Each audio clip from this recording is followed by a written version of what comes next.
राधा रानी, ये क्या? हमारे गोपाल जी इतनी मधुर बांसुरी बजाते हुए किसके पीछे जा रहे हैं? ओ लाडो, तुम्हारे गोपाल जी अपने भक्त के साक्षी बनने जा रहे हैं। साक्षी? किस बात के साक्षी?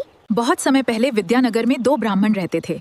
एक वृद्ध और धनी ब्राह्मण जिसका नाम था श्रीधर, और दूसरा गरीब लेकिन गोपाल का परम भक्त युवक जिसका नाम था माधव। एक दिन दोनों साथ में तीर्थ यात्रा पर निकले।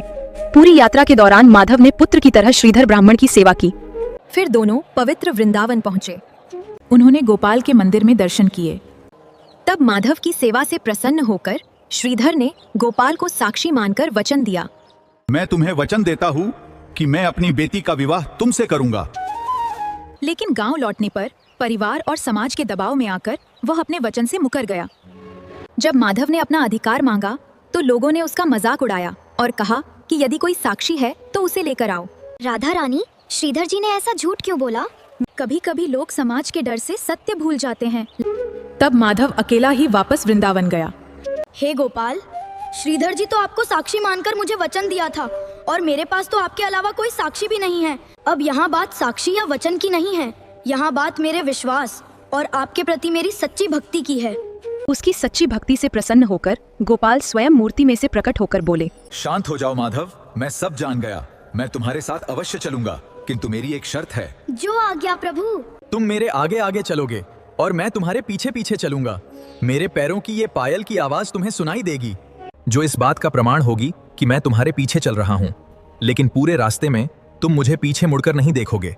ठीक है प्रभु, मुझे आपकी सभी शर्तें मंजूर हैं। वाह, गोपाल जी सच में उनके साथ चल पड़े।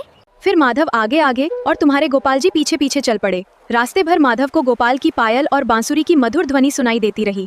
लेकिन गांव के पास पहुंचते ही पायल की आवाज बंद हो गई, क्योंकि गांव के कच्चे रास्ते पर सिर्फ रेत ही रेत थी और वो रेत गोपाल की पायल में चली गई, जिससे पायल की आवाज आनी बंद हो गई।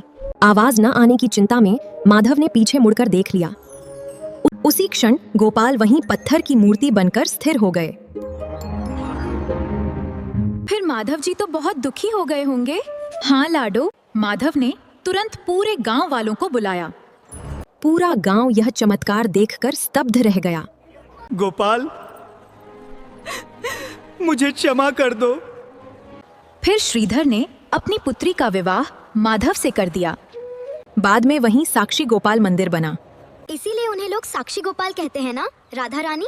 हाँ मेरी प्यारी बच्ची, सच्ची भक्ति के लिए गोपाल स्वयं अपने भक्त के साथ चलते हैं। जय श्री कृष्ण।